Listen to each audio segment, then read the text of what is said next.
Hi guys! So for today's video ay gagawa tayo ng buko salad. So ito na nga guys, ay tayo ay mag-u-open muna ng ating lata. So kaya lang guys ay may problema tayo dahil wala tayong pang can opener. So ang gagawin natin ay magmamano-mano tayo. So gagamitan natin ng kutsilyo na lang. So ito na nga guys, sobrang hirap din talaga guys mag-open pag wala talagang can opener, lalo na pag madami kang bubuksan. So maaari ka talagang masugatan dahil dito. So doble ingat nga lang tayo dahil sobrang sakit guys pag masugatan ito, dahil naranasan ko na talagang masabitan sa kamay ng lata.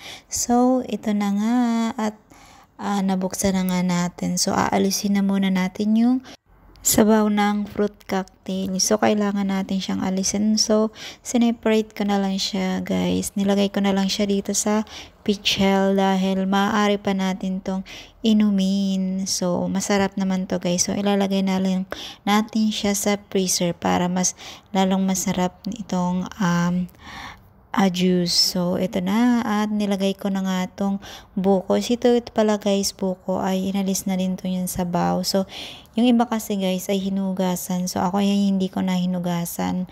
So, ilagay na natin siya dito sa bowl. So, pagkatapos ng buko, so ilagay na natin tong na-drain na fruit cocktail. Yan. So, dahan-dahan lang natin ilagay dahil syempre may takip pa siya nung lata. So, yan. So, nagdadalawang isip nga ako guys dito kung magkakasya nga ba itong aking gagawing buko salad. So, tinuloy ko na nga lang nga guys ang aking paggawa, kahit nga ay nagdadalawang isip nga ba ako kung kakasya nga ba itong aking salad dito sa aking lagayan. So, nilagyan ko na nga guys ng condensed. So, sasaidin natin yan dahil syempre, sayang din naman yung tamis na maiiwan dun sa lata dahil itatapon lang din naman. So, saidin na lang din natin para pandagdag tamis sa ating ginagawa. So, halu-haluin na lang natin ng konti. So, dahil gusto ko talaga guys matamis talaga yung aking salad, ay dinalawa ko siyang can. So, eto nga at inubos ko nga yung dalawa. So, mix na lang natin para hindi naman masyadong masayang yung mga naiwan dun sa lata. So, pagkatapos niyan, yun na nga, tinikman ko nga konti at ako'y napapaibig. So, nilagyan na nga natin ng Nestle cream. So, yan, lalagyan natin ng Nestle cream para pampadaming sabaw. So, pagkatapos niyan ay dadagdagan din natin ng isa pang Nestle cream. So, saidin natin yung laman din ng Nestle cream para hindi masayang din yung ating ginastos. So, yan na nga at said lang natin. So, after nito guys ay halu-haluin na lang din natin para lahat malagyan ng gatas. Halu-haluin lang natin. Mix. Yun.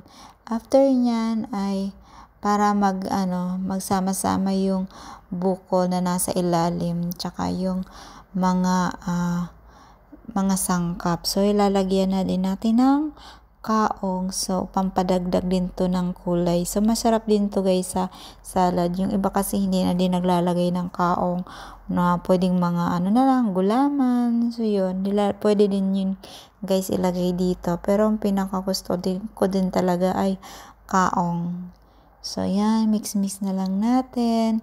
Halu-haluin para lahat malagyan. Yung nasa ilalim ay malagyan siya din ng gatas.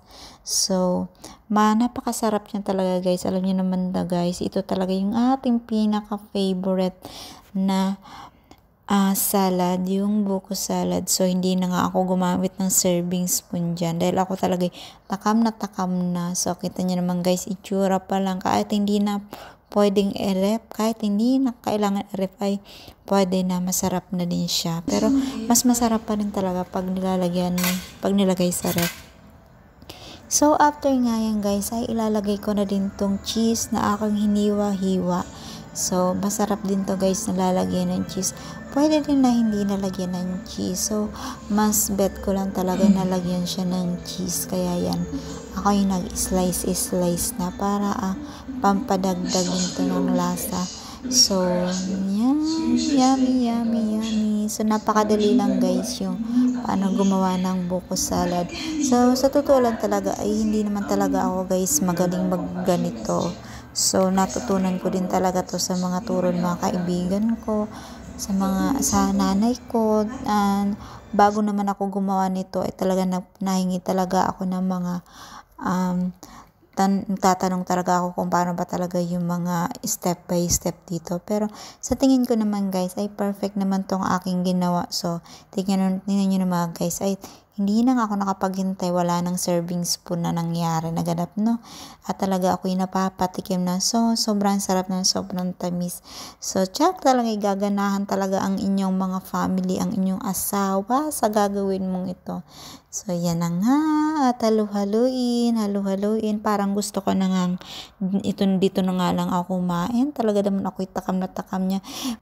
Sobrang yummy talaga ng aking buko salad. So hanggang dito na nga lang guys ang aking video. Maraming salamat sa panonood. Bye!